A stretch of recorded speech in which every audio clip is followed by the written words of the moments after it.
जरा सोचिए, एक ऐसा आइडिया जिसमें इतनी ताकत हो कि वो हमारी दुनिया को देखने के नजरिए को ही हमेशा के लिए बदल दे। आज हम चार्ल्स डार्विन और उनके उसी आइडिया की कहानी में उतरेंगे। एक ऐसा आइडिया जिसे इतना खतरनाक माना गया कि उसे 20 साल तक दुनिया से छिपाकर रखा गया। ये कहानी सिर्फ विज्ञान की नहीं है, बल्कि इस सवाल की है कि हम आखिर हैं कौन। हम कौन हैं? सदियों तक इस सवाल का जवाब बड़ा सीधा और आसान सा लगता था। भाई, हम ईश्वर की सबसे अच्छी रचना हैं, बाकी सभी जीवों से एकदम अलग, एकदम ऊपर। सब कुछ तय था। लेकिन क्या हो अगर ये कंफर्टिंग सच सिर्फ एक भ्रम हो? क्या हो अगर हम उतने भी खास ना हो जितना हम खुद को समझते आए हैं? ये सवाल हमेशा से मौजूद था, सतह के ठीक नीचे। बस किसी को इसे जोर से पूछने की हिम्मत नहीं हुई थी। तो चलिए डार्विन से पहले की दुनिया में चलते हैं। यहाँ हर चीज अपनी तय जगह पर है। सबसे छोटी चींटी से लेकर सबसे बड़ी व्हेल तक, हर जीव, हर प्रजाति को बिल्कुल वैसा ही बनाया गया है जैसा वो है। कोई बदलाव नहीं। और इस सीढ़ी के सबसे ऊपर कौन है? इंसान। सबसे अलग, सबसे महान। देखिए, इस नजरिए में एक सुकून था, एक व्यवस्था थी, लेकिन इसमें बदलाव या किसी मुश्किल सवाल के लिए कोई जगह नहीं थी। और जो इंसान ये सब कुछ बदलने वाला था, वो कोई ब्रिलियंट स्टूडेंट नहीं था, बिल्कुल नहीं। उनके पिता ने तो एक बार निराश होकर कहा था, तुम्हें शिकार करने, कुत्ते पालने और चूहे पकड़ने के अलावा किसी चीज में दिलचस्पी ही नहीं है। मेडिकल की पढ़ाई तो छोड़ ही दी, उनसे खून नहीं देखा जाता था। तो अगला प्लान क्या था? एक पादरी बनकर शांत जीवन जीना। लेकिन कैम्ब्रिज में, जहां वो चर्च के लिए पढ़ रहे थे, किस्मत ने एक ऐसा मोड़ लिया जिसकी किसी ने कल्पना भी नहीं की थी। उनके मेंटर प्रोफेसर हेंस्लो ने इस नौजवान डार्विन में कुछ खास देखा। उन्होंने ही HMS बीगल नाम के जहाज पर नेचुरलिस्ट यानी प्रकृतिवादी के पद के लिए उनकी सिफारिश की। ये एक ऐसा मौका था जो उनकी जिंदगी को पूरी तरह से बदलने वाला था। एक ऐसी यात्रा जो एक पादरी बनने जा रहे युवक को इतिहास के महानतम विचारकों में से एक बनाने वाली थी। वैसे तो ये सफर 2 साल का होने वाला था, लेकिन ये 5 साल तक चला। 5 साल जो दुनिया को बदलने वाले थे। अर्जेंटीना में जमीन खोदते हुए डार्विन को जैसे कोई खजाना मिल गया। विशालकाय जीवों की हड्डियां। उन्होंने ग्लिप्टोडॉन के जीवाश्म निकाले, एक कार के साइज का जानवर जो आज के छोटे से आर्माडिलो जैसा दिखता था। क्या ये सिर्फ एक इत्तेफाक था? डार्विन के मन में शक का बीज पड़ चुका था। क्या ऐसा हो सकता है कि आज के ये छोटे जानवर उन्हीं विलुप्त हो चुके बड़े जानवरों के वंशज हों? ईश्वर की बनाई उस न बदलने वाली दुनिया की दीवार में यह पहली दरार थी। प्रशांत महासागर में बहुत दूर बीगल जहाज गैलापागोस द्वीप समूह पर पहुंचा। ज्वालामुखी चट्टानों से बनी एक अजीब सी दुनिया जो बाकी दुनिया से एकदम कटी हुई थी। और इसी अकेलेपन ने कुछ बहुत ही अनोखा बनाया था। ये द्वीप जैसे एवोल्यूशन की एक जीती जागती प्रयोगशाला थे, और यहीं पर डार्विन प्रकृति के सबसे बड़े रहस्य से पर्दा उठाने वाले थे। और फिर उनके दिमाग में एक विचार कौंधा। डार्विन को बात समझ में आ गई। बहुत बहुत पहले मुख्य भूमि से फिंच पक्षियों का एक छोटा सा झुंड इन द्वीपों पर आया होगा। हर द्वीप पर खाने के लिए अलग अलग चीजें थीं, तो अनगिनत पीढ़ियों तक सिर्फ वही पक्षी जिंदा बचे और बच्चे पैदा कर पाए जिनकी चोंच इत्तेफाक से वहां मौजूद भोजन के लिए सबसे अच्छी थी।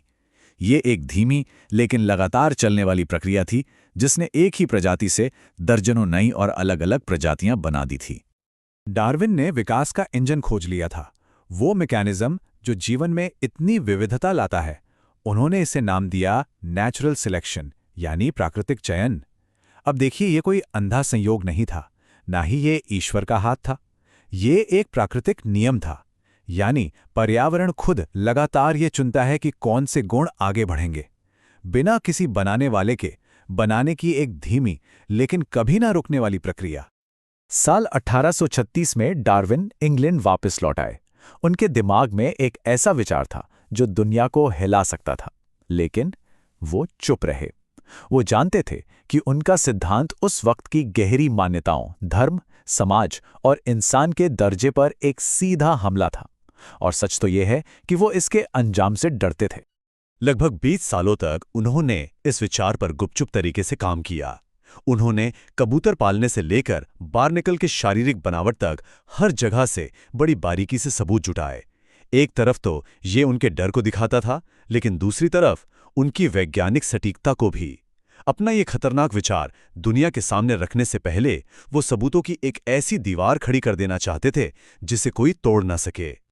डार्विन जैसे एक दोहरी जिंदगी जी रहे थे। दुनिया के लिए वो एक सम्मानित वैज्ञानिक थे, लेकिन अपने स्टडी रूम के बंद दरवाजे के पीछे वो एक बौद्धिक क्रांति की तैयारी कर रहे थे। ये बोझ इतना भारी था कि उन्होंने अपनी पत्नी एमा के लिए एक चिट्ठी छोड़ी थी। उसमें लिखा था कि अगर उनकी अचानक मौत हो जाए तो वो उनकी लिखी हुई पांडुलिपि को जरूर प्रकाशित करवा दें। फिर 1858 में वही हुआ जिसका डार्विन को डर था। दूर मलेशिया से उन्हें एक चिट्ठी मिली। ये अल्फ्रेड रसल वॉलेस नाम के एक युवा नेचुरलिस्ट की थी। मलेरिया के बुखार में पड़े पड़े वॉलेस के दिमाग में ठीक वही आइडिया आया था जो डार्विन का था, और उन्होंने उसे एक छोटे से निबंध में लिखकर डार्विन को भेज दिया। डार्विन की जिंदगी भर की मेहनत एक ही पल में उनसे छीन जाने का खतरा था। वॉलेस की वो चिट्ठी एक तरह का अलार्म थी। 20 साल की हिचकिचाहट के बाद अब डार्विन को काम पर लगना ही था। उन्होंने सिर्फ 13 महीनों में एक अविश्वसनीय तेजी के साथ अपनी महान किताब लिख डाली, जिसे उन्होंने खुद एक लंबा तर्क कहा था। ये वही किताब थी जो दुनिया को झकझोरने वाली थी। 24 नवंबर 1859 on the origin of species प्रकाशित हुई। इसका असर किसी धमाके से कम नहीं था। पहला एडिशन उसी दिन हाथों हाथ बिक गया।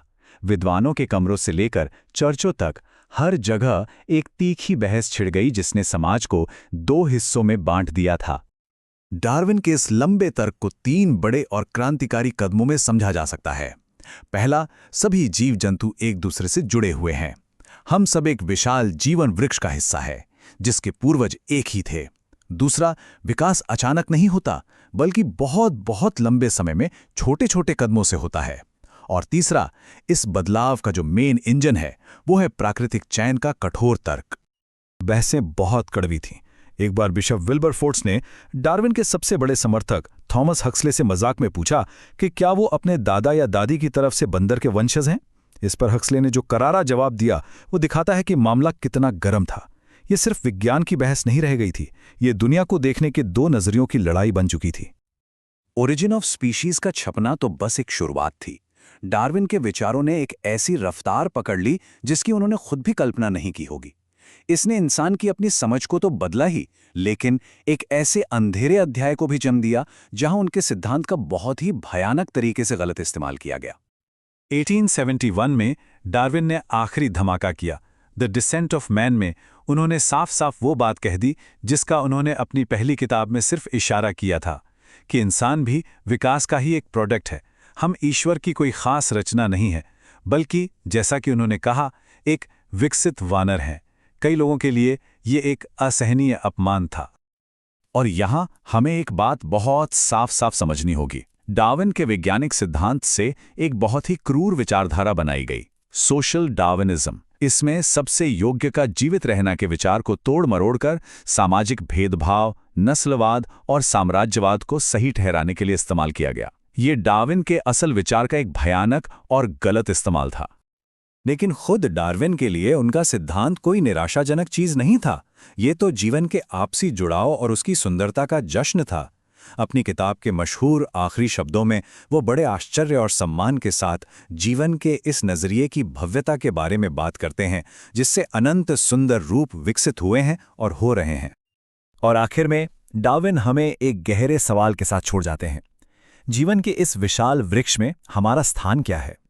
उन्होंने हमें हमारे ऊंचे सिंहासन से उतार दिया और हमें विनम्रता सिखाई, लेकिन उन्होंने हमें अकेला नहीं छोड़ा। उन्होंने हमें दिखाया कि हम एक विशाल, अद्भुत और बहुत पुराने परिवार का हिस्सा हैं, और शायद यही उनकी सबसे बड़ी और खूबसूरत विरासत है।